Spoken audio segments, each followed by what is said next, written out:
ស្រអែមត្រង់ល្បីឈ្មោះនួនល្អងខេត្តបាត់ដំបងដងសិនសងកា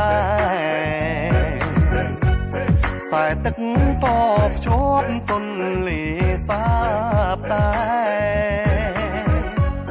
អរគុណទន្លេព្រះម៉ែគង្គគា